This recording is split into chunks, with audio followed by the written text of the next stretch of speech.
안녕하세요. 배가분대 백팀장입니다. 오늘 첫 번째 영상을 이렇게 촬영을 하게 됐는데요.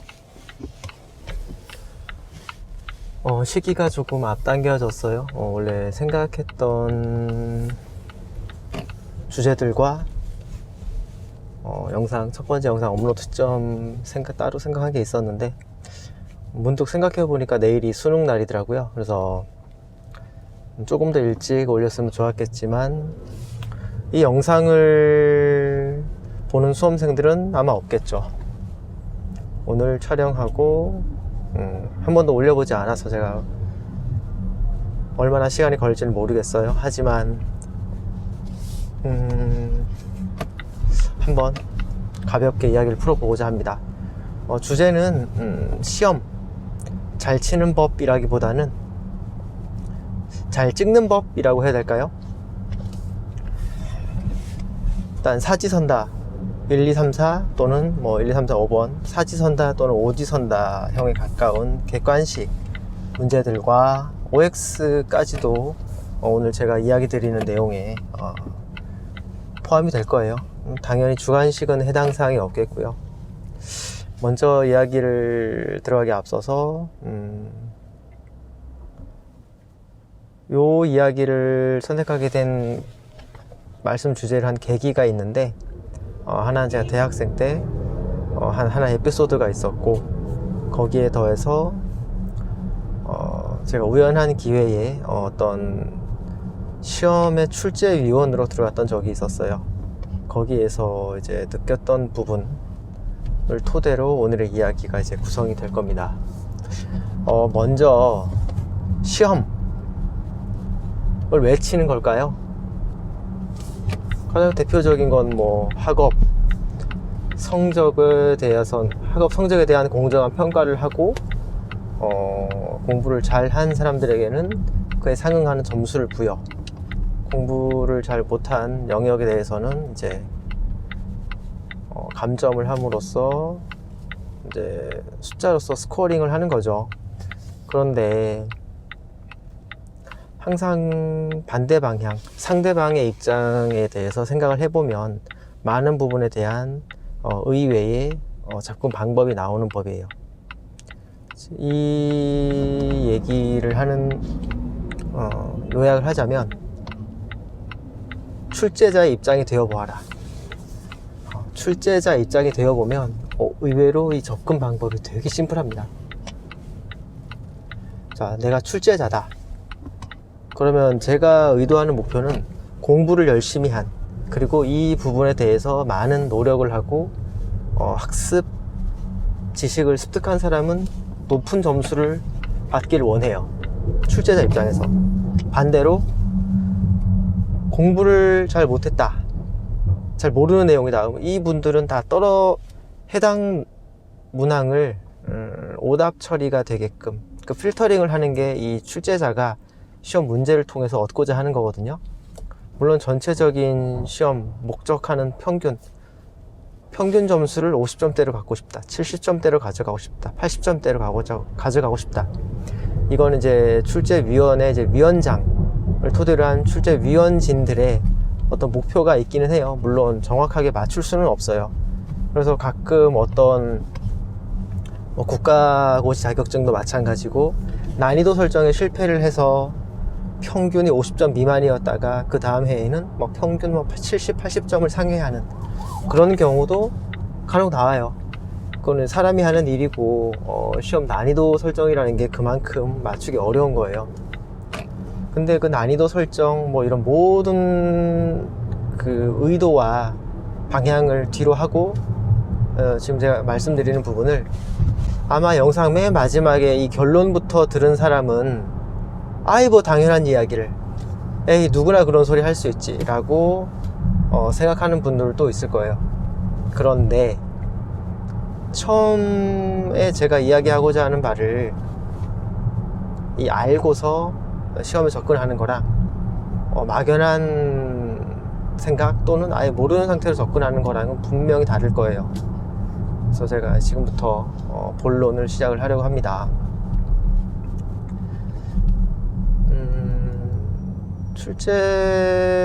출제자가 결론은 그냥 1, 2, 3, 4 사지선다다 또는 1, 2, 3, 4, 5 오지선다다 전체 100개 문항이 있다고 가정을 했을 때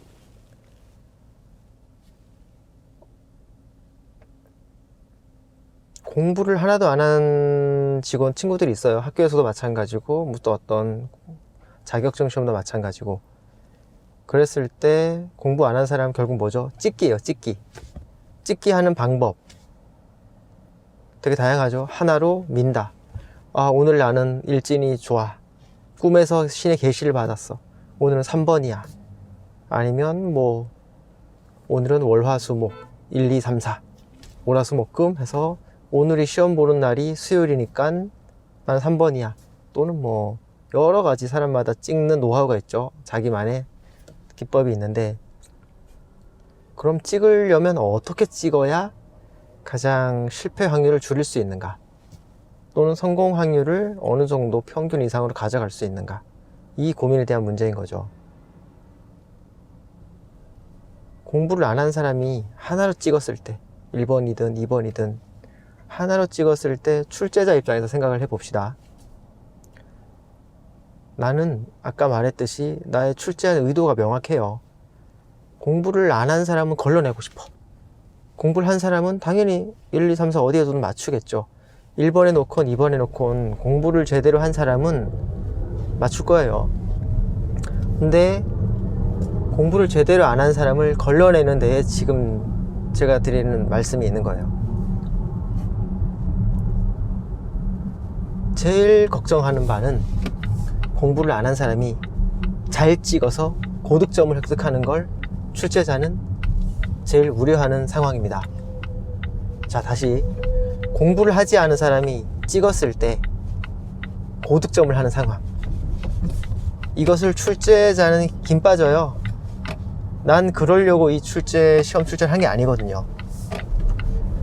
그러면 어떻게 할까요? 출제자라면 찍을 때 1, 3, 2, 4 랜덤으로 찍는 친구들이 있어요.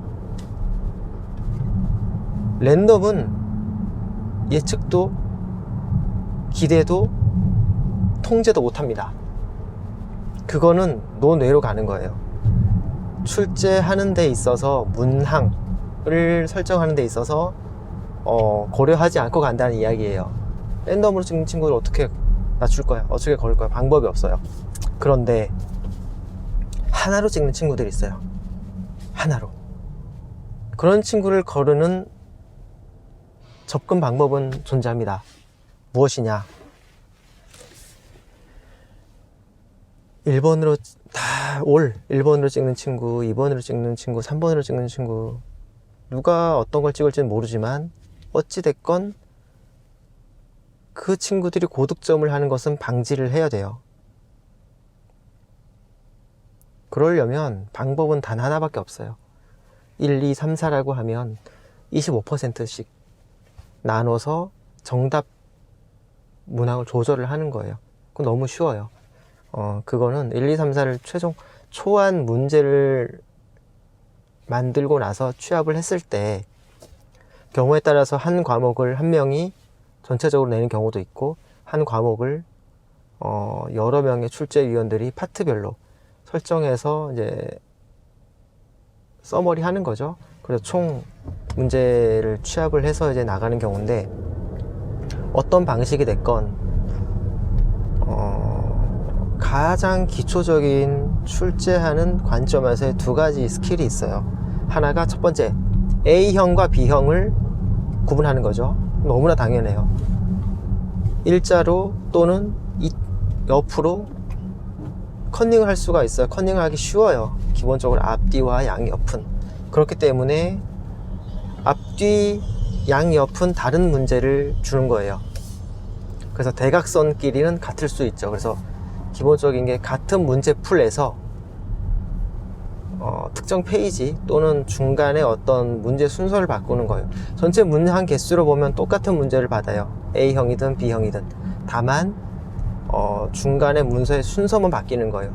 그걸 함으로써 이제 답안지나 예를 들어 3, 3, 5, 7, 1, 4, 5 뭐 이런 답안지만 보고 탁탁탁 앞이나 옆 사람의 답안지만 보고 정답을 이제 컨닝하는 경우는 방지가 가능한 거예요. A형, B형으로 나눔으로써.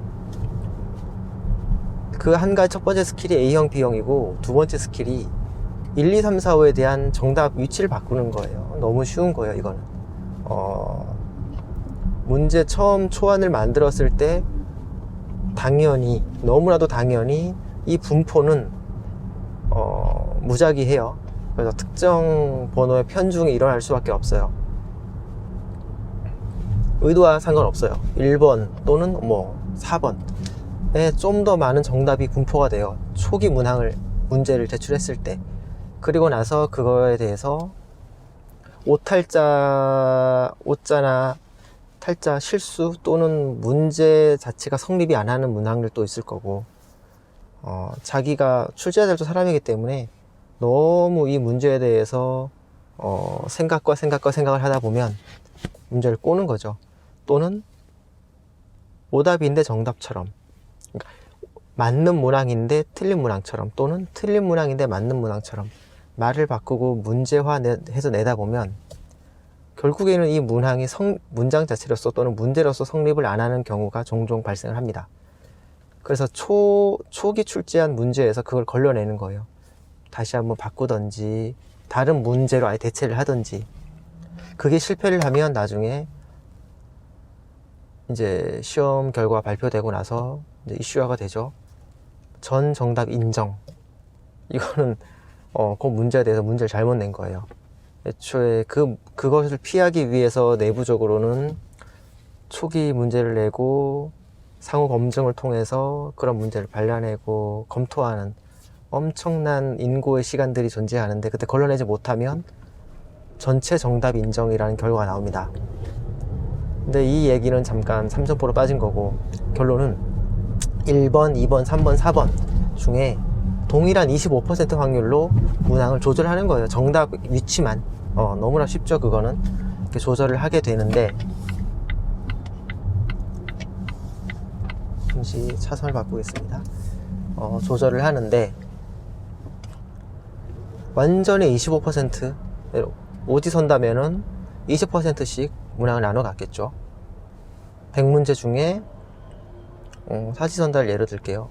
1번이 정답인 거 개수를 세어보면 25개, 2번이 정답인 거 25개, 3번이 정답인 거 25개, 4번이 정답인 거 25개.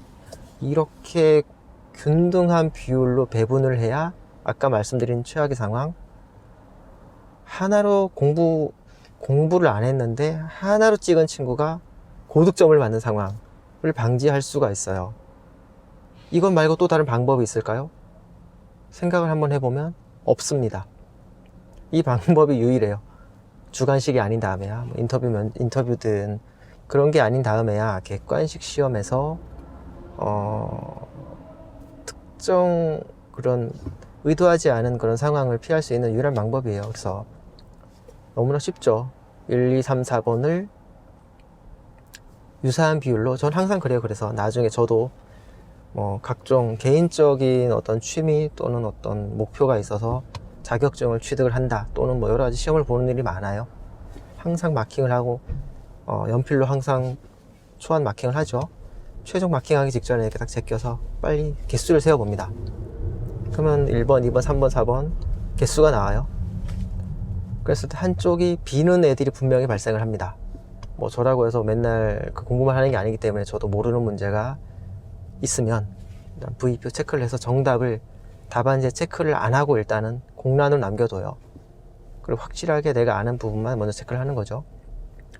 그리고 답안지 제출하기 직전에 딱 제껴서 개수 1번, 하나, 둘, 셋, 넷, 다섯, 1번 몇 개, 2번 몇 개, 3번, 4번 개수를 세어보면 가장 빈도수가 낮은 거, 거기에 모르는 문제는 몰빵을 해야 되는 거예요. 왜? 그렇게 해야 최종적으로 25대 25대 25대 25의 비율에 가까워지니까. 너무 쉽죠? 근데 여기서 한 가지 더 나아가서 또 한번 꺾어 생각을 해보자고요.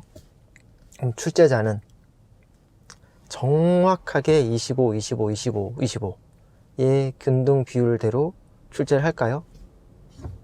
간혹 그런 경우도 있어요. 왜 그런지는 모르겠죠. 귀찮거나 더 이상 생각하기 싫거나, 아니면 이 간단한 이치를 사람들이 모른다고 생각하거나, 그래서 출제위원회가 있고 조금 더 고민을 하는 출제자는 정확한 비율로 내지는 않아요. 25, 25, 25, 25 해서 약간의 베리에이션을 주는 거예요. 변화를. 만점 방지를 위해서. 저처럼 이 규칙을 아는 사람은 이 만점 방지에 대한 대비를 해 놓지 않으면 만점이 나갑니다. 공부를, 내가 이 모든 문제를 다 모름에도 불구하고 만점을 맞을 수 있는 거죠. 왜? 어느 정도 공부를 한 사람은 전체를 모르지 않아요. 모르는 문제가 뭐 한두 문제 또는 뭐 이렇게 몇 문제, 뭐 모르는 문제가 나올 텐데, 지금 말씀드리는 이 25%의 법칙에서 한두 문제를 모른다? 그러면 모르는 문제가 한 문제면 무조건 맞춰요.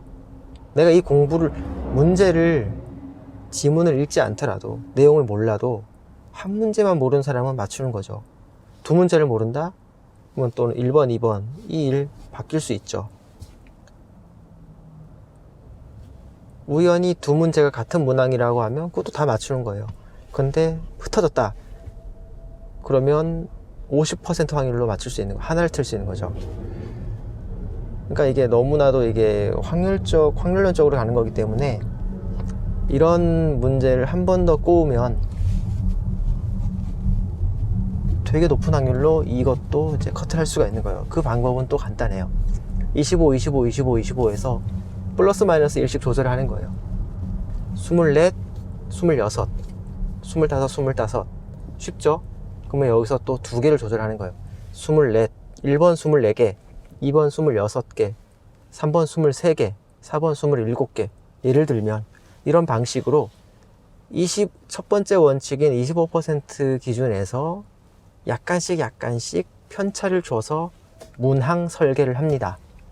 그렇게 되면 진짜 웬만큼 공부를 더 잘하지 않고는 아까 말씀드린 만점을 애매하게 공부해서 한두 개 모르는 사람 만점 맞추기 힘들어요. 저도 마찬가지고. 이렇게 설계를 하면 하나로 쫙 찍어서 1번으로 몰빵 또는 2번으로 몰빵, 이렇게 하는 친구들 25% 수준으로 정답률을 낮출 수 있고요. 하나로 찍었을 때 고득점을 피할 수 있다는 거예요. 모르는 친구들에게. 또 어느 정도 공부를 한 친구들도 만점은 진짜로 제대로 끝까지 다 아는 친구들에게 만점을 허가하고 싶은 거예요. 그런 모든 니즈들을 골고루 충족할 수 있는 방안이 출제자 입장에서는 첫 번째 25% 원칙, 두 번째 약간의 편차를 준다. 이렇게 내는 게 일반적이에요. 아마도 내일 수능 문제를 보지도 못했고 정답이 뭔지도 모르지만 요즘도 그런가요? 첫 번째 1과목 국어, 2과목 수학, 과학 여러 가지 있죠. 수리 1, 2도 있을 거고 영어, 외국어도 있을 거고, 각 항목별로 1, 2, 3, 4 정답의 비율이 항상 고르게 분포를 할 수밖에 없어요. 한번 보시면 아실 겁니다. 여기까지가 첫 번째 단락이고요. 자, 여기서 더 나아가서 이제 두 번째 단락 하나 더 팁을 드리자면,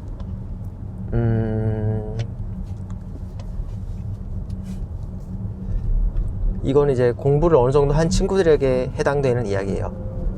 그래서 모르는 문제를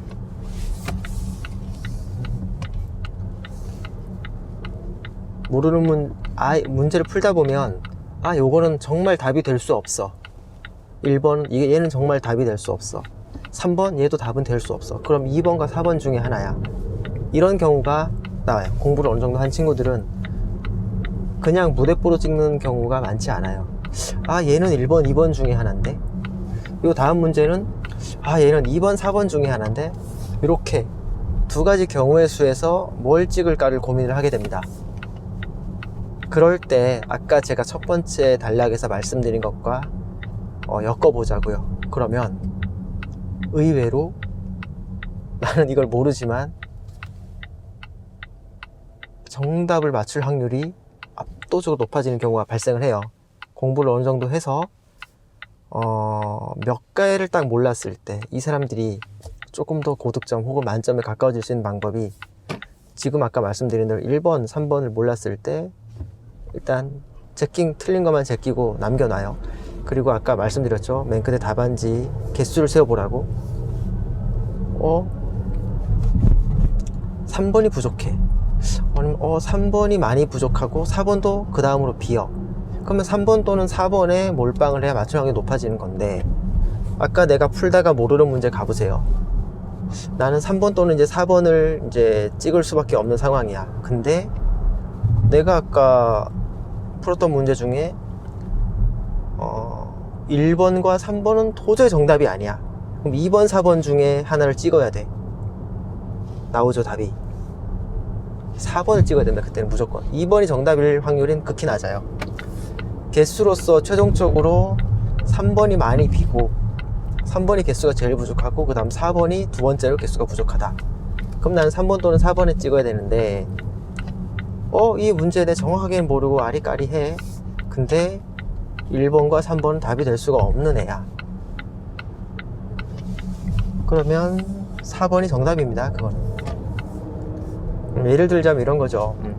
근데 이 얘기는 OX에도 똑같이 들어가요. OX 문제가 10문항이다. 그러면 당연히 OX는 5개가 기본이죠. 여기서 기본적으로 나오는 건 6대4예요. 그런데 조금 더 어렵게 내고 싶다. 공부를 잘한 친구들마저도 한 번 더 고민하고 시간을 더 뺏고 싶다. 고민하게끔 한 번 더 갸웃 이게 맞나?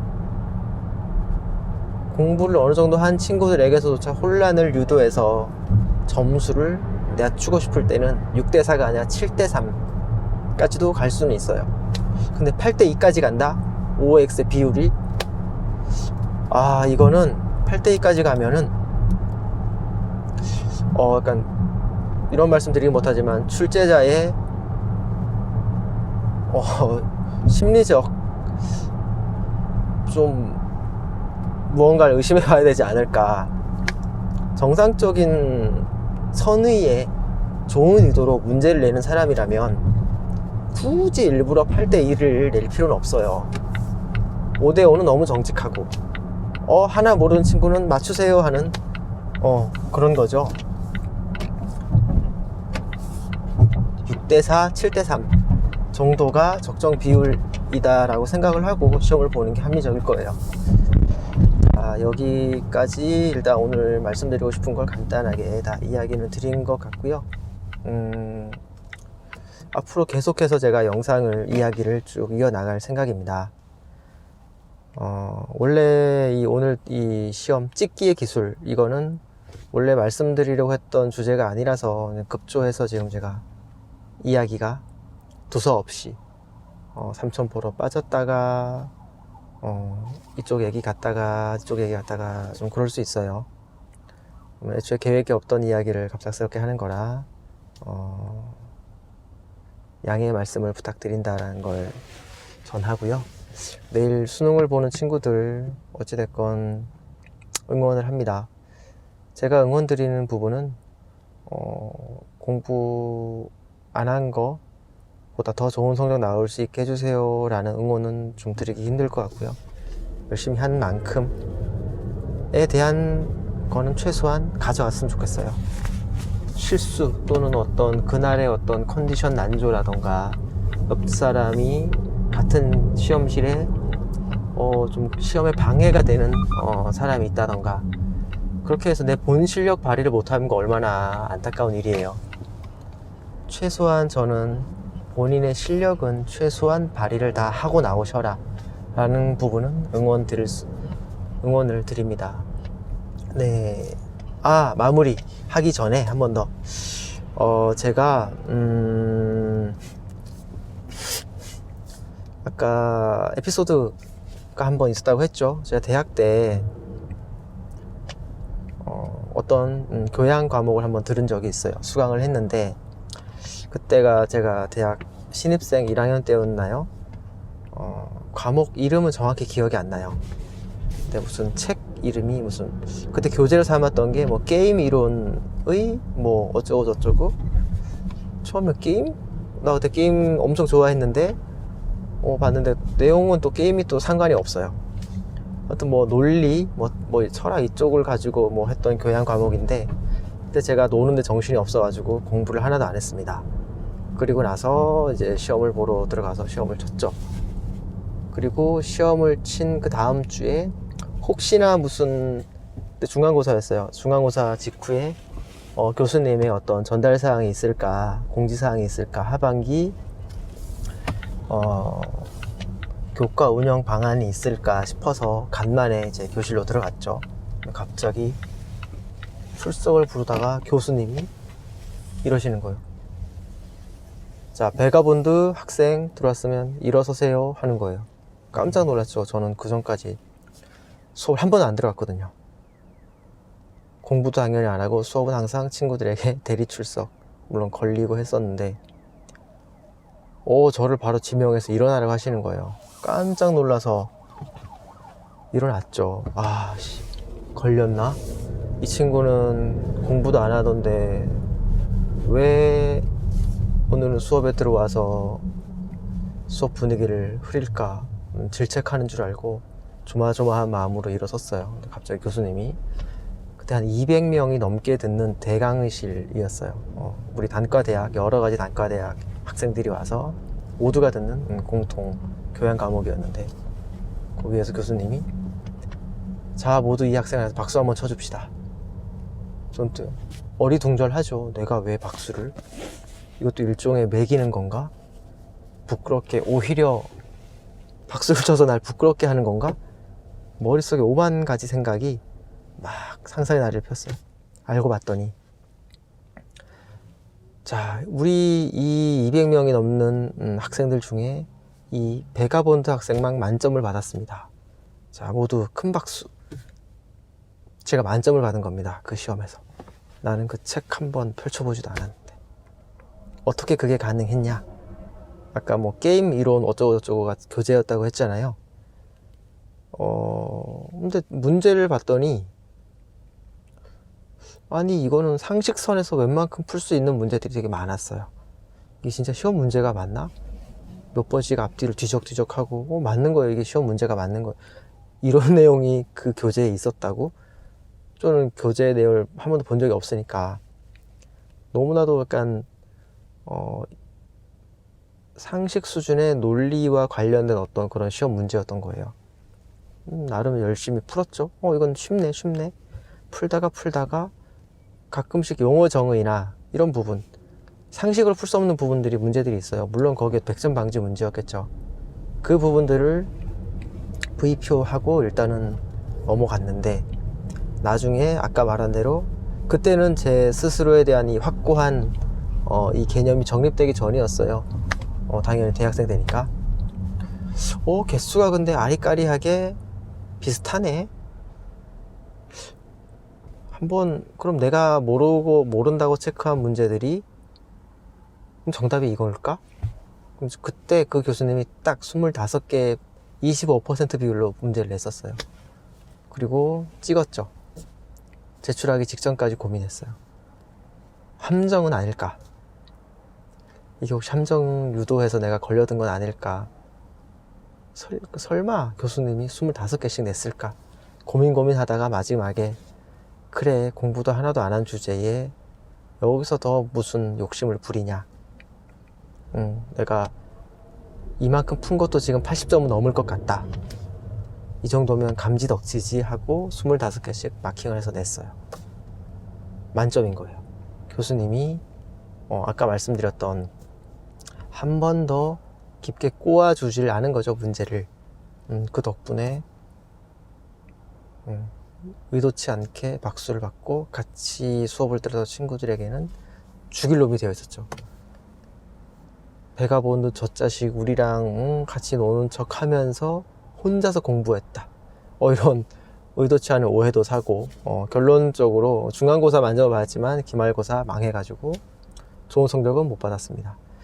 뭐 그랬던 에피소드들이 있어요. 근데 그때 가졌던 그 생각이 우연한 기회에 제가 시험 출제도 해보고 여러 가지 그런 과정을 경험을 해보면서 반대 입장에서 생각을 해보면 상대방 입장에 생각하는 거죠. 출제자 입장에서는 이럴 수밖에 없구나 라고 해서 그때 느꼈던 부분들을 이렇게 전달을 합니다. 혹시 더 모르셔서 지금 제 구독자가 오늘 첫 영상이기 때문에 구독자는 없죠. 혹시 더 궁금한 부분이나 알고 싶은 또 이야기 나눠보고 싶은 부분이 있으면 댓글로 남겨주시면 제가 기회를 봐서 또 정보를 이야기해드리는 시간을 갖도록 하겠습니다. 오늘 영상 여기까지 하겠습니다. 감사합니다.